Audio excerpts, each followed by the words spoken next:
നമസ്കാരം സുഹൃത്തുക്കളെ, ജോയാണ്. എനിക്ക് കണ്ണിന് ഇപ്പോഴും മാറിയിട്ടില്ല.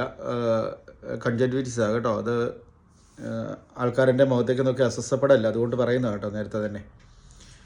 ഞാനിപ്പോൾ ഈ പറയാൻ വന്നതേ, ഈ ഫോളോവേഴ്സ് കൂടുതലുള്ള ഈ സോഷ്യൽ മീഡിയയിലുള്ള പേജസ് അതൊക്കെ കൈകാര്യം ചെയ്യുന്ന ആൾക്കാരുണ്ടല്ലോ, ഇവരെയൊക്കെ നമ്മൾ ഇൻഫ്ലുവൻസേഴ്സ് എന്നാണോ വിളിക്കുന്നത്? കാരണം ഈ ഇൻഫ്ലുവൻസേഴ്സ് എന്ന് വിളിക്കുമ്പം ഇവർ എന്താണ് ഇൻഫ്ലുവൻസ് ചെയ്യിക്കുന്നതെന്നും കൂടെ ഒരു ചോദ്യമുണ്ട്. നമ്മുടെ ജീവിതത്തിലേക്ക് അല്ലെങ്കിൽ നമ്മുടെ വ്യക്തിപരമായിട്ടാണെങ്കിലും അല്ലെങ്കിൽ ജീവിതത്തിലേക്ക് എന്താണ് അവരുടെ ഇൻഫ്ലുവൻസ് കൊണ്ടുണ്ടാകുന്ന മാറ്റങ്ങൾ അല്ലെ എന്താണെന്ന് എനിക്കൊരിക്കലും മനസ്സിലാകില്ല. ചിലരെ പറ്റി കേട്ടോ, ചിലർക്ക് ഗുണമാണ്. ചില ആൾക്കാർ ശരിക്കും അവർ ഇൻഫ്ലുവൻസേഴ്സായിട്ട് തന്നെ തോന്നും. പല കാര്യങ്ങളുടെ അറിവുകൾ പകരുന്നതടക്കം ഒത്തിരി ഗുണമുള്ള ആൾക്കാരുണ്ട്. അതേസമയം ഇപ്പം ഞാൻ ചെറിയ ഉദാഹരണം പറയാം. നമ്മുടെ നാട്ടിൽ എറണാകുളത്ത് തിയേറ്ററിൽ സിനിമ വരുമ്പം അവിടെ കിടന്ന് ചുമ്മാ ഡാൻസ് കളിക്കുക, ഓരോ കോമാളിത്തരം പോലെ ചെയ്യുന്ന ആൾക്കാരല്ലേ, ഇവരുടെയൊക്കെ പേജിന് നല്ല റീച്ച് ഫോളോവേഴ്സൊക്കെയാണ്. അപ്പോൾ അതിനൊക്കെ അർത്ഥം അവർ ഇൻഫ്ലുവൻസേഴ്സാണോ? അവരെങ്ങനെ ഇൻഫ്ലുവൻസ് ചെയ്യുന്നത് എനിക്കറിയത്തില്ല. പിന്നെ ഈ ഇന്നത്തെ കാലത്തെ ആൾക്കാർ ടെൻസ്ഡ് ആയിട്ടിരിക്കുന്ന ഇതുപോലൊരു വല്ലാത്ത കെയോട്ടിക് സൊസൈറ്റിക്കകത്ത് നമ്മൾ ജീവിക്കുമ്പോൾ ആൾക്കാർ പല രീതിയിൽ എൻ്റർടൈൻമെൻറ്റ് ചൂസ് ചെയ്യുന്നുണ്ട്.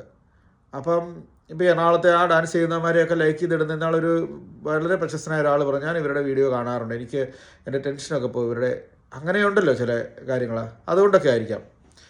ഞാൻ ഈ പറഞ്ഞു വന്നതെന്നറിയോ, ഈ ഒരു പേജ് അല്ലെങ്കിൽ ഒരു വ്യക്തിക്ക് ഒരുപാട് ഫോളോവേഴ്സിനെ കിട്ടുകയാണെങ്കിൽ ഈ ഫോളോവേഴ്സ് എല്ലാം നമ്മുടെ നാട്ടിലെ സിനിമാ നടന്മാർക്കും സിനിമാ നടിമാർക്കും കിട്ടുന്ന ഫാൻസാണോ? അല്ല. ഫാൻസ് അസോസിയേഷൻ രൂപീകരിച്ച് നാട്ടിലുള്ള നടന്മാരെയും നടിമാരെയും അവരുടെ സിനിമകളെ പ്രൊമോട്ട് ചെയ്യുകയും അവരുടെ മറ്റുള്ള മേഖലകളിലൊക്കെ അവരെ സഹായിക്കുകയും ചെയ്യുന്ന, അതിന് പ്രസിഡൻറ്റും സെക്രട്ടറിയും ഒക്കെ ആയിട്ട് തിരഞ്ഞെടുത്ത് ആ രീതിയിലൊക്കെയല്ലേ ഇപ്പം ഫാൻസ് അസോസിയേഷനുകളൊക്കെ നടക്കുന്നത്. ബ്ലഡ് ഡൊണേറ്റ് ചെയ്യുന്നു, അങ്ങനെയുള്ള ചാരിറ്റി പ്രവർത്തനങ്ങളൊക്കെ നടത്താനായിട്ട് സിനിമാ നടന്മാർക്ക് നേരിട്ട് സമൂഹത്തിലേക്ക് വരാൻ പറ്റാത്തത് കൊണ്ട് അവരെ സ്നേഹിക്കുന്ന ആൾക്കാർ അത് അവരുടെ കൂടെ തന്നെ നിൽക്കും. ഇപ്പം മോഹൻലാലിൻ്റെയൊക്കെ ചില സിനിമയൊക്കെ വളരെ മോശമായിട്ടുണ്ടെങ്കിൽ ആ ഫാൻസുകാർ തന്നെ അത് വിജയിപ്പിക്കാനായിട്ട് ആൾക്കാരെയൊക്കെ വിളിച്ചത് അങ്ങനെയാണ് അവർ സഹായിച്ച് ഈ നടൻ്റെ നടിയിലൂടെയൊക്കെ നിൽക്കുന്നത്. അതുപോലെ നമുക്ക് പറയാൻ പറ്റുമോ നമുക്ക് ഈ വരുന്ന ഫോളോവേഴ്സിനെയൊക്കെ? ഫോളോവേഴ്സ് എവിടുന്നെങ്കിലും ഓടി വന്ന് കൂടുന്ന ആളുകൾ അവരെല്ലാവരും നമ്മളെ സ്നേഹിക്കുന്നവരാണോ? എനിക്കതങ്ങനെ തോന്നിയിട്ടില്ല. ഇപ്പം ഞാൻ പറഞ്ഞു വന്നതേ, ഈ വീഡിയോയിലൊക്കെ കാണാറുണ്ട്, ഒരു പൂച്ച ഇങ്ങനെ നോക്കി നിൽക്കും, ഒരു എലി മാളത്തിനകത്തോട്ട് ഇറങ്ങിപ്പോകുന്നു കയറുന്നു. അവന് ശരിക്കും പറഞ്ഞ പൂച്ചനെ കണ്ടിട്ട് പൂച്ചനെ ഒന്ന് പറ്റിക്കാനായിട്ട് കാണിക്കുന്ന, ഒളിച്ച ഭാഗത്ത് കളിക്കുന്ന പോലെ ഒളിക്കുന്നു, ചാടുന്നു, മറിയുന്നൊക്കെ ഉണ്ട്. ഇവൻ ഇങ്ങനെ ഒരു പ്രശ്നമില്ല, അതിങ്ങനെ സൈലൻ്റായിട്ട് പൂച്ച ഇങ്ങനെ ഇരിക്കുക. കുറേ കഴിയുമ്പോഴേക്കും ഉണ്ടല്ലോ പൂച്ച അവനെ പിടിക്കും. പിന്നെ ആ രസം, പിന്നെ അവനിങ്ങനെ അമ്മാനാണ് അവനായിട്ട് എലിനെ. ഈ എലി കിടന്ന് വിഷമിക്കുന്നതാണോ, കൈ കൂപ്പി കാണിക്കുന്ന പോലെ എന്തൊക്കെയാണ് കാണിക്കുന്നത്. എൻ്റെ ജീവന് വേണ്ടിയിട്ട് അത് കിടന്ന് കേഴാൻ തുടങ്ങും പിന്നെ അത് എന്ന് പറഞ്ഞ പോലെ. ഇനി അതുപോലെ ഇപ്പം ഞാൻ ഇപ്പം നമുക്ക് ഉപമകളിലൂടെയും ഉദാഹരണത്തിലൂടെയൊക്കെ സംസാരിക്കത്തുള്ളൂ. ഒന്നുകൂടെ പറയാവേ, നമ്മുടെ കിലുക്കം സിനിമയുണ്ടല്ലോ, ഫേമസ് കിലുക്കം സിനിമ. ആ സിനിമയ്ക്കകത്ത് ജഗതി ശ്രീകുമാറിൻ്റെ അടുത്ത് രേവതിയെ കൊണ്ട് വരുന്ന മോഹൻലാൽ പെട്ടെന്ന് തന്നെ പുള്ളിയുടെ രീതികളൊക്കെ അങ്ങ് മാറി. കണ്ടോ, ഞാൻ സിംഗപ്പൂരേക്ക് പോകും, സിംഗപ്പൂരിൽ നിന്നിട്ട് ഞാൻ സിംഗപ്പൂർ ഡോളേഴ്സ് അയച്ചു തരാം എന്നൊക്കെ പറഞ്ഞ് വിലസി കാണിക്കുമല്ലോ ജഗതിയുടെ മുന്നിൽ. 1 മണിക്കൂർ കഴിയുമ്പോഴേക്കും കഥ തിരിഞ്ഞു, അതിന് വട്ടാന്ന് അറിഞ്ഞു. പിന്നെ ഇവിടെ വന്ന് കാല് പിടിക്കുമ്പോൾ ജഗതി ഞാനിത് കണ്ടുകൊണ്ട് നിൽക്കുമായിരുന്നടാ, നീ ഇവിടെ കുറഞ്ഞ് വിലസിയതല്ലേ, രാജാവും രാജകുമാരി എന്നൊക്കെ പറഞ്ഞ് എന്തൊക്കെയാ ഓർക്കുന്നുണ്ടല്ലോ ആ രംഗം. ഇപ്പം ഞാനീ പറഞ്ഞ ഉദാഹരണം ഓർത്ത് വെക്കണേ. ഇതോടൊപ്പം ഞാൻ ഒന്നുകൂടെ പറയാം. കഥ പറയുമ്പോൾ എന്ന് പറഞ്ഞ സിനിമയ്ക്കകത്ത് സുരാജ് വെഞ്ഞാറമ്പൂട് നദീതീരത്ത് അവിടുത്തെ സിനിമാ നടന് വേണ്ടി മീൻ പിടിക്കുന്ന കാര്യമൊക്കെ പറഞ്ഞുകൊണ്ട് ഇങ്ങനെ നിൽക്കുക. അപ്പം മുതലാളിയായിട്ടുള്ള ഇന്നസെൻറ്റ് വരുന്നു. ഇന്നസെൻറ്റിൻ്റെ കിങ്കരനായ കോട്ടയം നസീർ വന്ന് ഇയാളോട് പറയും, ആരോട്? സുരാജ് വെഞ്ഞാറമ്പൂടത് മുതലാളി വിളിക്കുന്നെന്ന്. അപ്പോൾ ഏത് മുതലാളി? ആ നിൽക്കുന്നതാണ് ഈ പച്ച മുതലാളി, ഈ നാട്ടിലെ തോട്ടങ്ങളും എസ്റ്റേറ്റുകളും ബംഗ്ലാവുകളും ഒക്കെ ഉള്ള ആൾ, എല്ലാവരും ബഹുമാനിക്കുന്ന ആൾ. ഇത് ഇന്നസെൻ്റ് എന്ന് പറഞ്ഞ മുതലാളിയുടെ കിങ്കരനായ കോട്ടയം നസീർ പറയുന്നതാണ്. അപ്പോൾ സുരാജ് അത് കേൾക്കുന്ന സുരാജ് പറയണേ, ആ തോട്ടങ്ങളും കാറും ബെൻസും എസ്റ്റേറ്റും ഒക്കെ എൻ്റെ പേരിൽ എഴുതി തരാൻ പറ, അങ്ങനെയാണ് ഞാനും അയാളെ ബഹുമാനിക്കാമെന്ന്. ഞാനിപ്പോൾ ഇത്രത്തോളം പറഞ്ഞ ആമുഖമായിട്ട് പറഞ്ഞതെന്നറിയോ, ഈ സോഷ്യൽ മീഡിയയിലോട്ട് ഈ ഫോളോവേഴ്സ് കയറുന്നു. ഈ ഫോളോവേഴ്സ് കയറുമ്പോൾ ഉണ്ടല്ലോ, ഒന്നോർത്തോണം, ഇതിനകത്ത് നിങ്ങൾ കിടന്ന് വിലസി കാണിക്കരുത്. വന്ന ഫോളോവേഴ്സിനെ നിങ്ങളുടെ പ്രിയപ്പെട്ടവരാക്കി മാറ്റാൻ, നിങ്ങൾക്ക് അവർ പ്രിയപ്പെട്ടവരായി മാറാനായിട്ട് എന്തോരം കാര്യങ്ങൾ നിങ്ങൾക്ക് ചെയ്യാൻ പറ്റും. അതിന് പകരമായിട്ട് ഇറിറ്റേറ്റ് ചെയ്യുന്ന രീതികൾ, നിങ്ങളുടെ പൊങ്ങച്ചങ്ങൾ, നിങ്ങളില്ലാത്ത ഭക്ഷണങ്ങൾ കഴിക്കുന്നത്, ഇതിനെ പാവപ്പെട്ട മനുഷ്യരുടെ മുന്നേ കിടന്നുകൊണ്ട് നിങ്ങൾ എന്ത് ഈ വിലസി കാണിക്കുന്നത്? സാധാരണക്കാർ, നമ്മൾ കേരളത്തിൽ നിന്നൊക്കെ വന്ന മനുഷ്യരല്ലേ, ഇതിന് മാത്രം മറ്റിടത്ത വലിയ ആൾക്കാരായിട്ട് എന്തിനാണ് കാണിക്കുന്നത്?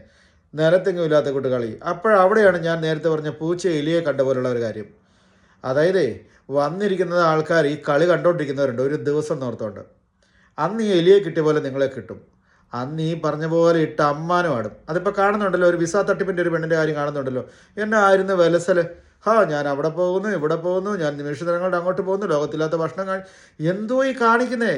സാധാരണ ജനങ്ങളുടെ ഇടയിൽ കിടന്നുകൊണ്ട് ഇതുപോലെ കിടന്ന് നിങ്ങൾ കിടന്ന് വിലസി കാണിക്കാതെ സാധാരണക്കാരുടെ ഇന്നിപ്പം സോഷ്യൽ മീഡിയയിലൊക്കെ വന്നിരിക്കുന്നത് കോടീശ്വരന്മാരെന്നാണ് കാണുന്നത്. നിങ്ങൾ മര്യാദയിൽ ജീവിക്കുക. നിങ്ങളുടെ അടുത്തേക്ക് ഫോളോവേഴ്സായിട്ട് കൂടിയവർ മുഴുവൻ നിങ്ങളെ സ്നേഹിക്കുന്നവരൊന്നുമല്ല. ഈ വിലസിലൊക്കെ കണ്ടുകൊണ്ട് വളരെ ദേഷ്യം, അവർക്ക് ഓരോ നിമിഷം അവരുടെ ദേഷ്യപ്പെട്ട് നിൽക്കുക. പിന്നെ അവർ കാത്തിരിക്കുക ഒരു ദിവസം ഉണ്ടെന്ന് ഓർത്തോണ്ട്. ആ ദിവസം ഈ കഴിഞ്ഞ ദിവസം ആ വിസ തട്ടിപ്പിനകത്ത് പെണ്ണ് പെട്ടല്ലോ, കണ്ടല്ലോ നടക്കുന്നത് എന്നാന്നുള്ളത്. അതാണ് സീസർ അമ്മൂസിന് നടക്കുന്ന കാണുന്നില്ലേ. അപ്പം ഞാൻ പറഞ്ഞത്, ഇത് ഈ വെല്ലസി കാണിക്കുക. അതുകൊണ്ടോ എൻ്റെ കാറ് കണ്ടോ, ഒരു കയ്യിൽ ഭക്ഷണമൊക്കെ കഴിച്ചിട്ട് ലണ്ടനിൽ കൂടെ ഓടിക്കുന്നു. ദൈവമേ, കാലങ്ങളായിട്ട് ഇവിടെ വന്ന് ലണ്ടനിലൊക്കെ കിടന്ന് മനുഷ്യരൊക്കെ ഇത് കണ്ടുകൊണ്ടിരിക്കുകയാന്നേ. അതുപോലെ തന്നെയാന്നേ ഇപ്പം ഇതിൻ്റെയൊക്കെ ഒരു ആരംഭം എവിടെയെന്ന് പറയാം. ഞാൻ ഇന്നിപ്പോൾ ഒരു വീഡിയോ ഇട്ടതിനെ ബന്ധപ്പെടുത്തി വർത്തമാനം പറയാൻ വേണ്ടി കയറി ഇറങ്ങിപ്പോയതാണ്. ഈ കോവിഡിനൊക്കെ മുമ്പേ ഒരു 1-2 വർഷം മുമ്പ് ഈ തെരുവിലൊക്കെ ഇറങ്ങി ഒരു പെണ്ണ് ഡാൻസ് കളിക്കുന്ന കാണാൻ തുടങ്ങി.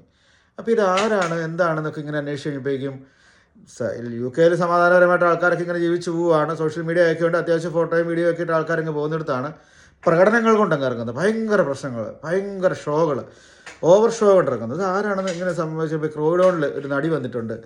അത് ഇവിടെ ഒരു നടിയെ കെട്ടിയതാണ്. ഓക്കെ, എന്തെങ്കിലും ആട്ടെ, നടക്കുന്നു. ഈ പറയുന്ന സംസ്കാരമേ, അതായത് വീടിനകത്തോട്ട് ഈ ലണ്ടനിൽ, എനിക്ക് നാട്ടിലെ കാര്യം എടുത്തില്ല, ലണ്ടനിൽ വീടിനകത്തോട്ട് ക്യാമറ തുറന്ന് വെച്ച് ഈ ആവശ്യമില്ലാത്ത പൊങ്ങച്ചവും കാണിച്ച് ജനങ്ങളെ മുഴുവൻ ഇറിറ്റേറ്റ് ചെയ്യുന്ന വീഡിയോ എടുത്ത് ഈ സംസ്കാരം തുടങ്ങിച്ച് കംപ്ലീറ്റ് ജനങ്ങളെ ഇവിടുത്തെ ഒന്നും അല്ലെന്നും പറഞ്ഞുകൊണ്ട് വഴി തെരുവിലിറക്കുകയും ഡാൻസ് ചെയ്യും. ഇതിൻ്റെ തുടക്കം കുറച്ച് ആ പെണ്ണുപിള്ളയാണ്. എന്ത് സൈസ് പൊങ്ങച്ചമായി കാണിച്ചുകൊണ്ടിരിക്കുന്നത്? ഒരു കുഞ്ഞുണ്ടാകാനായിട്ടാണ് പാസിൻ്റെ ആ കൊച്ചിനെ വെച്ച് കാണിക്കുന്നത്. ആ കൊച്ചിനെ വരെ ചീത്തവിളി വെക്കുകയല്ലേ? അതൊന്നും പ്രശ്നം. ഇതൊക്കെ ക്യാഷായിട്ട് പൗണ്ടായിട്ട് കയറാനായിട്ട് കാണിക്കുന്ന പണിയല്ലേ ഇത്? ഈ കണ്ടിരിക്കുന്നവർ മുഴുവൻ ആരിവരെ സ്നേഹിക്കുന്നുണ്ടെന്ന് ഓർത്തോണ്ടാ? ഇവരങ്ങ് വെലസുമല്ലേ, റോഡിൽ കൂടെ മുഴുവൻ ഇറങ്ങി ഡാൻസ് കളിക്കുന്നു. ഇവിടെ വന്ന മനുഷ്യരിരിക്കുന്നതേ, ഞങ്ങൾ ഇവരെക്കാൾ മുന്നേ ഞങ്ങളുടെ മുന്നേ വന്നവരുണ്ട്, ഇവരൊക്കെ ഉണ്ട്. ഈ മുന്നിലുള്ളവരൊക്കെ എന്ത് വിചാരിക്കുന്നൊക്കെ അതിപ്പോൾ വേണ്ടല്ലോ അല്ലേ, ആരെങ്കിലും എന്ത് വിചാരിച്ചാൽ ഞാനല്ലേ, എൻ്റെ സൗകര്യമല്ലേ എന്ന് അല്ലേ? അതാണല്ലോ ഇപ്പോഴത്തെ ഒരു രീതി. അപ്പോൾ പുതിയ പിള്ളേർ കോവിഡിന് ശേഷം വരാൻ വേണ്ടി ഇരിക്കുക. അവർ ഈ പ്രകടനം കണ്ടുകൊണ്ടാണ് വന്നത്.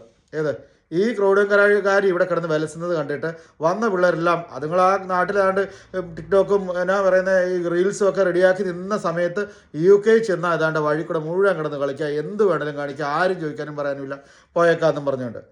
പിന്നെ ഈ ഡാൻസുകാർ തന്നെയാണ് ഇവിടുത്തെ പിന്നെ അഡ്മിഷൻ്റെ ഇൻസ്റ്റിറ്റ്യൂട്ടുകൾക്കൊക്കെ വേണ്ടിയിട്ട് അഡ്വർടൈസ്മെൻറ്റും ഒക്കെ പറയുന്നത്, ഡാൻസും കളിച്ച് വഴി കൂടെ നടന്ന്. ആ പിള്ളേരെ എല്ലാം കൊണ്ടുവന്ന് ഡാൻസും കളിപ്പിച്ച് അതും കളിപ്പിച്ച് ഇതും കളിച്ച് ഭയങ്കര. എന്നിട്ട് ലോകത്തില്ലാത്ത പൊങ്ങച്ച 1-ാമത്തെ രാജ്യം 2-ാമത്തെ രാജ്യം നാട്ടിൽ പോകാൻ പോലും ബുദ്ധിമുട്ടുന്ന മനുഷ്യരുടെ അടുത്ത് കിടന്നുകൊണ്ടാണ് ഈ കാണിക്കുന്നത്. അയ്യോ, എൻ്റെ കൊച്ചിൻ്റെ 6-ാമത്തെ രാജ്യം, എൻ്റെ കൊച്ചിൻ്റെ 7-ാമത്തെ രാജ്യം. എന്തുവാ നീ? ആയിക്കോട്ടെ. അപ്പോൾ ഓർക്കണം, ഈ വന്നുകൂടിയ ആൾക്കാർ നോക്കി നിൽപ്പുണ്ടെന്നുള്ളത്. അതിന് മാത്രം വലിയ പോട്ടെ, ആ വാക്കൊന്നും പറയുന്നില്ല. അപ്പോൾ പറഞ്ഞു വന്നെന്നറിയോ, സാധാരണ മനുഷ്യർ അത് കഴിഞ്ഞിട്ട് എന്താ സംഭവിച്ചത്? UK സ്റ്റുഡൻസ് എല്ലാം കയറി വന്നു, അതുങ്ങൾക്കിടയിൽ പ്രശ്നം വന്നു, നമ്മുടെ വിസകൾ സ്റ്റാർട്ട് ചെയ്തു, വിസ തട്ടിപ്പുകാരന്മാരെല്ലാം കൂടി ഇറങ്ങി അത് തട്ടിക്കുന്നു. ഇങ്ങനെയുള്ള ഒരു വിഷയത്തിലും ഒന്നും സംസാരിക്കുന്നില്ല. അവരതിനിടയ്ക്ക് ഈ പറഞ്ഞ പോലെ അയ്യോ ഇതേണ്ട ഞാനും മറ്റേ പുള്ളിയും കൂടെ സ്വർണ്ണപാത്രത്തിൽ ഭക്ഷണം കഴിക്കുന്നു, അത് കണ്ടോ ഇത് കണ്ടോ ഈ പൊങ്ങച്ചം കാണിക്കും. നിങ്ങൾ ആരും ഇത് കാണിക്കുന്നത്? സാധാരണ മനുഷ്യരെയാണോ നിങ്ങളിത് കാണിക്കുന്നത്? നിങ്ങൾ വലിയ ഭയങ്കര ഭക്ഷണം കഴിച്ചുകൊണ്ടിരിക്കാതെ പാവപ്പെട്ട കുറച്ച് പേർക്ക് ഭക്ഷണം മേടിച്ചു കൊടുത്ത് കാണിക്കുക. അതേലും ചെയ്യുക, ചാരിറ്റി പബ്ലിക്കായിട്ട് ചെയ്യുക. അതിപ്പോൾ പറയുമ്പോൾ ഡയലോഗ് പറയുമോ, ഇടത് കൈ അറിയുന്ന വലത് കൈ അറിയുന്നത്. നിങ്ങൾ ഈ പൊങ്ങച്ചം കാണാനിരിക്കുക ആൾക്കാർ. അപ്പോൾ പിന്നെ നിങ്ങളോട് പിന്നെയും കുറച്ച് കൈ ഉണ്ടാവുമല്ലോ. നാളെ ഒരു വിഷയം ഉണ്ടാകുമ്പോൾ അതേലും പറയില്ല, നിങ്ങൾ അവരോട് വിഷയം ഉണ്ടാക്കല്ലോ, 10 പേർക്ക് ചോറ് കൊടുക്കുന്ന ആളാന്ന് പറയല്ലേ, അതേലും നിങ്ങളെ പറ്റിയൊക്കെ പറയുന്നുണ്ടോ? വയനാട്ടിൽ ആ ദുരന്തം ഉണ്ടായ സമയത്ത് കാറ്റ് മേലെ, ആ പാട്ട് ഞാൻ ഇപ്പോഴും അറിയില്ല, കാറ്റ് മേലെ കാറ്റ് പട്ടെ അതിലെ കാറ്റ് എങ്ങാണ്ടൂടെയൊക്കെ കാറ്റ് ഒരു പാട്ട് ഒരു കെട്ട പാട്ടും പാടിക്കൊണ്ടി പെണ്ണുമ്പിള്ള വന്നിട്ട് സോഷ്യൽ മീഡിയ മുഴുവൻ കിടന്ന് വഴക്കുണ്ടാക്കിയല്ലോ. ആ വഴക്കുണ്ടാക്കിൻ്റെ പിറ്റേ ദിവസം ഇവർ പറഞ്ഞ റീച്ച് കിട്ടാനായിട്ടാണ് ആൾക്കാരെല്ലാം ചെന്നിട്ട് രണ്ടാമത്തെ ദിവസം അവർ പിന്നെയും വഴി എന്നിട്ട് പറയാം ഞാൻ അടിച്ചു കയറി വാ ഇതൊന്നും നമ്മൾ മറന്നിട്ടില്ല, അടിച്ചു കയറി വാ എന്നും പറഞ്ഞിട്ട് അടുത്ത ഡാൻസ് ആൾക്കാരെ പറയുന്നവരെ അപമാനിച്ചുകൊണ്ട്.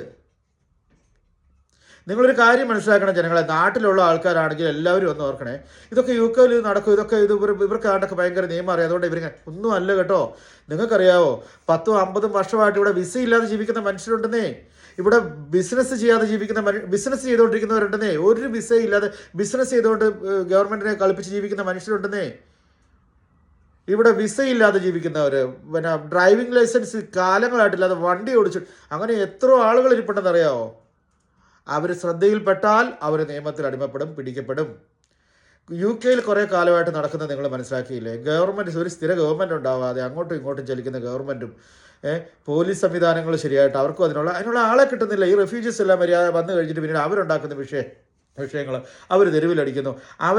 അവർ ശരിയല്ലെന്നും പറഞ്ഞുകൊണ്ട് ഇവിടുത്തെ സ്വദേശീയർ അവർക്കെതിരെ ബഹളം ഉണ്ടാക്കുന്നു. അങ്ങനെ ഇങ്ങനെ ബഹളങ്ങൾ നടക്കുവാന്നേ. അതിനിടയ്ക്കാണ് ഈ റോഡിൽ കിടന്ന് ഇതിൻ്റെയൊക്കെ പറയാം ആര് പോകാനാണ്, പിന്നെ ഇതിൻ്റെ ഒന്നും പറയാൻ ആരും ഇറങ്ങിയിട്ടില്ല. അതുകൊണ്ടാണ്, അല്ല ഇതൊന്നും ആരും അനുവദിക്കുന്ന കാര്യമല്ല, ഈ രാജ്യത്ത് നടക്കുന്ന കാര്യമൊന്നുമല്ല. ഇപ്പം എന്ത് സംഭവിച്ചു? ഈ ക്രൂഡുകാർ ഡാൻസ് കളിച്ച് ഇതെല്ലാം ഓളമായി കഴിഞ്ഞാൽ അവിടെ മറ്റേ അയർലൻഡിലൊക്കെ അടിപൊട്ടിയ സമയത്ത് ഞാനും എൻ്റെ ഹസ്ബൻഡും 4 മാസമായിട്ട് ദുബായിൽ സെറ്റിൽഡാണേ. ആരെയാണ് നിങ്ങളുടെ ഈ പൊങ്ങച്ചം പറഞ്ഞു കേൾപ്പിക്കുന്നത്? നിങ്ങൾ എന്ത് പറഞ്ഞു കേൾപ്പിക്കുക? നിങ്ങൾ എന്ത് സമൂഹത്തിന് വേണ്ടി എന്ത് ചെയ്തിട്ടായി പറഞ്ഞുകൊണ്ടിരിക്കുന്നത്? നിങ്ങൾ ഞങ്ങൾക്കൊക്കെ അടി മേടിച്ച് തരാനായിട്ട് നിന്നൊരു സ്ത്രീയാണ്.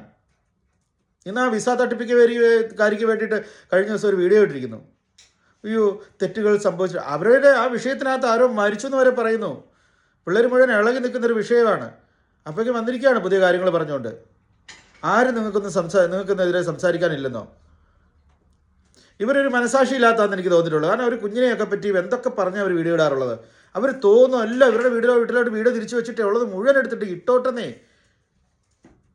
എന്നിട്ട് അത് വന്ന പിള്ളേർ മുഴുവൻ അത് ഏറ്റുപിടിച്ച് അതുങ്ങളും വഴി കൂടെ കിടന്ന് ഡാൻസ് ചെയ്യുന്നത്. എത്ര പിള്ളേർ കഴിഞ്ഞ ദിവസം ഞാൻ കണ്ടേ, ഈ വെയിൽസിൽ പിള്ളേർ വൈഡ് കിടക്കുന്ന ഡാൻസ് ചെയ്യുക. ഇതിൻ്റെയൊക്കെ ബാക്കിയത് ഇവിടെ എന്ത് നടക്കും എന്നുള്ളത് പിള്ളേരൊന്നും ഓർത്തോളം കേട്ടോ. ഇവരൊക്കെ എനിക്കറിയത്തില്ല, വിസയൊക്കെ ആയി ഞാൻ എൻ്റെ അടുത്തോട്ട് പോയി എന്നൊക്കെ പറയുന്നുണ്ട്. രക്ഷപ്പെട്ട് കാണുമായിരിക്കും. കരഞ്ഞു കാണിക്കുന്നു, അത് കാണിക്കുന്നു. അപ്പോൾ ഒരു പ്രാവശ്യം ഇവരെ പറ്റി ഇങ്ങനെ ഞാനിങ്ങനെ ഇത് എന്താ സംബന്ധിച്ചപ്പോഴേക്കും അവർ നടിയല്ലേ, അവർ ആക്ട് ചെയ്യുന്ന, അല്ല അവർ കരയുന്നതെന്ന് അതിനകത്തൊന്നും കാര്യമുണ്ട്. നടിയാണ്, ഓക്കെ, എന്തോ സീരിയൽ നടിയോ അങ്ങനെ എന്തോ ഒരു നടിയോ മറ്റോ ആണ്. ഇവരൊക്കെ ഇൻഫ്ലുവൻസേഴ്സ് എന്നാണ് ഇവരെ പറഞ്ഞത്. ഇവരൊന്നും ഇൻഫ്ലുവൻസേഴ്സ് അല്ല. ഒരു ജനസമൂഹത്തിനെ മുഴുവൻ കൂട്ടി അതിൻ്റെ അഡ്വർടൈസ്മെൻ്റ് ഇട്ട് അയ്യോ ഞാൻ ആ രാജ്യത്ത് പോകുന്നു, ഈ രാജ്യത്ത് പോകുന്നു, മറ്റു പോകുന്നു, വലിയ മദ്യക്കുപ്പികൾ എടുത്ത് കാണിച്ച് കുടിച്ചൊരു പെണ്ണ് കാണിക്കുന്നു. ഈ വിസ തട്ടിപ്പുകാരി പെങ്കൊച്ചിൻ്റെ വീഡിയോ കുറേ എണ്ണം കണ്ടു കഴിഞ്ഞപ്പോൾ വലിയ മദ്യക്കുപ്പി എടുത്ത് പെങ്കൊച്ചിരുന്ന് കുടിച്ച് കാണിക്കുന്നു. ഇവരൊക്കെ ഇൻഫ്ലുവൻസേഴ്സ്. ആ കൊച്ച് നല്ലതാണോ ചീത്തയാണോ നമുക്ക് ദൈവത്തോട് പറയാതെ ഈ പെണ്ണിൻ്റെ പുതിയ വർത്തമാനങ്ങൾ. ഇവിടെ ഇവർക്ക് മുമ്പ് വന്ന ജനങ്ങളുണ്ടായിരുന്നേ. നമ്മൾ സമൂഹത്തെ മാനിക്കണമെന്നേ. ആരെയും നിങ്ങൾ ഏറ്റവും റെസ്പെക്റ്റ് ഒന്നും ചെയ്യേണ്ട. പക്ഷെ നിങ്ങൾ ഈ കടന്ന് നിങ്ങൾ കാരണം മറ്റുള്ളവർക്ക് ബുദ്ധിമുട്ടുണ്ടാകാതിരിക്കട്ടെ. അങ്ങനെയുള്ള നിങ്ങൾക്ക് ചിന്തിച്ചാൽ എന്നാ കുഴപ്പം? ഞാൻ ഓരോന്ന് എടുത്ത് എണ്ണിപ്പറഞ്ഞൊന്നും കാര്യങ്ങൾ പറയാനായിട്ട് വരുന്നില്ല. ഇപ്പോൾ നിലവിൽ ഈ ഒരു കാര്യം പറഞ്ഞുള്ളതേ ഉള്ളൂ. ഭയങ്കര മോശം. ഞാൻ ഇന്നലെ പ്രസിഡൻറ്റിൻ്റെ കൂടെ ഭക്ഷണം കഴിച്ചത് കേട്ടോ, ഞങ്ങൾക്ക് അവിടെ ബസ് കിട്ടി, ഇവിടെ കിട്ടി. നിങ്ങളെ പിന്നെ പറഞ്ഞത് ആ വാക്ക് ഞാൻ പറഞ്ഞത്, നിങ്ങളവിടെ ഇരുന്ന് ആക്കിയോ, ഞാൻ ഇത് കണ്ടോ എൻ്റെ പറ്റാതെല്ലാം കണ്ടോന്ന് പറഞ്ഞിട്ട് നിങ്ങൾ വലിയ ഇൻഫ്ലുവൻസ് അറ്റ്ലീസ്റ്റ് ഒരു ചാരിറ്റിയൊക്കെ ചെയ്ത് കാണിക്കുന്നേ. നിങ്ങൾ എന്തോന്ന് കാണിക്കുക? എന്നിട്ട് ഈ വിസ തട്ടിപ്പുകാർക്ക് സൈഡ് പറയുന്ന പോലെ സംസാരിച്ചുകൊണ്ട് വന്നിരിക്കുന്നു. നിങ്ങൾ ഈ നാട്ടിൽ പിന്നെ നിങ്ങൾക്ക് ഒരു കുഴപ്പമില്ല, ഇതൊന്നും ഇവിടെ ഒരു കുഴപ്പമില്ല എന്നുള്ള രീതിയിൽ നിങ്ങൾ ഈ കാര്യങ്ങളെല്ലാം കാണിച്ചപ്പോൾ നിങ്ങൾ ആൾക്കാരെ പറ്റിച്ചതല്ലേ? ഞാനതല്ലേ ജനങ്ങളോട് വിളിച്ച് പറയുന്നത്. ഇപ്പോൾ വിസയില്ലാതെ 10-40 വർഷമായിട്ട് ജീവിക്കുന്ന മനുഷ്യരും ബിസിനസ് ചെയ്യുന്നവരും പലതുണ്ടെന്നേ ഇവിടെ. അതൊരു സൈഡിൽ കൂടെ എങ്ങനെ പോവും? ആരും തൊടാരും പിടിക്കാനൊന്നും വരത്തില്ല. വൺസ് പിടിപ്പിക്കപ്പെട്ടാൽ പിടിക്കപ്പെട്ടു, അല്ലെങ്കിൽ ആരെങ്കിലും പറയാൻ ഇറങ്ങണം, എന്നാലേ ഉള്ളൂ. ഈ പുതിയ പിള്ളേരൊക്കെ ഓർത്തോളം കേട്ടോ. ഇവരൊക്കെ ഇങ്ങനെ പറയുന്ന കാര്യങ്ങളൊന്നും വെച്ചുകൊണ്ട് നിങ്ങൾ ചാടാൻ നിൽക്കില്ല. പിന്നെ ഈ ഫോളോവേഴ്സ് എന്ന് പറയുന്നവരൊന്നും നിങ്ങളുടെ ആൾക്കാരൊന്നുമല്ല. പൂച്ച എലിയെ കണ്ടതുപോലെ കാത്തിരുന്നത് പോലെ കാത്തിരിക്കുക. എന്നാൽ ഈ ഫോളോവേഴ്സിൻ്റെ ഹൃദയം നിങ്ങൾക്ക് നേടാം. അതിനുള്ള മാർഗ്ഗങ്ങൾ നിങ്ങൾ നോക്കുക. അവരെ ചൊടിപ്പിക്കുന്നത് പോലെയുള്ള രീതിയിൽ അയ്യോ കണ്ടോ എന്ന് ആൾക്കാരെ കാണിച്ച് പൊങ്ങച്ചോ കാണിച്ച് അതും കാണിച്ച് അവരെ വെറുപ്പിച്ചിട്ട് ഇപ്പം ഞാൻ ഇട്ട വീഡിയോയുടെ അടിയിലൊക്കെ ഈ സ്ത്രീക്കൊക്കെ എതിരെ ആൾക്കാർ പറഞ്ഞോളെ ഈ റീൽസ് സംസ്കാരം വെറുപ്പിൻ്റെ അങ്ങേയറ്റമാക്കി മാറ്റിയ സ്ത്രീയാണ് ഇവർ ഏത് നടിയാണ് എന്നാണെന്ന് എനിക്കറിയത്തില്ല. അവരവരുടെ കഥ പറഞ്ഞുകൊണ്ട് വരുന്നു. അവരുടെ വീട്ടിലോട്ട് ക്യാമറ തിരിച്ചു വെച്ചിട്ട് അവർ ഈ പറയുന്ന മഹാപൊങ്ങച്ചങ്ങൾ മുഴുവൻ കാണിച്ചുകൊണ്ട് ഇവിടെ UK ജനങ്ങൾ പൊട്ടിക്കരഞ്ഞുകൊണ്ടിരുന്ന കാലഘട്ടത്തിൽ, രോഗങ്ങൾ വന്ന കാലഘട്ടത്തിൽ, കോവിഡ് വന്ന ആൾക്കാർ മരിച്ച കാലഘട്ടങ്ങളിൽ, അല്ലെങ്കിൽ ഇതേണ്ട ഈ പറഞ്ഞ പോലെ പിന്നെ വിസ തട്ടിപ്പിൻ്റെ പേരിൽ ഇതുപോലെ വിഷയങ്ങൾ വന്നു. ഇതിനൊന്നും എതിരെ ഒരു വാക്ക് ഇവരൊന്നും പറയുന്നില്ലെന്നേ. ശക്തമായിട്ട് 10 വീഡിയോ ചെയ്യണ്ടേ, അതൊന്നും ചെയ്യുന്നില്ല. അവരുടെ കഥ പറയുന്നു. ഇവരൊക്കെയാണ് ഇൻഫ്ലുവൻസേഴ്സ്. ഇവരൊന്നും ഇൻഫ്ലുവൻസേഴ്സ് അല്ല. പിള്ളേരൊന്നും ഇതൊന്നും കണ്ട് ഇതിനൊന്നും പറയാൻ ചാടാൻ നിൽക്കല്ലേ. ഓക്കെ എന്നാലും കേട്ടോ. Thank you. ബൈ.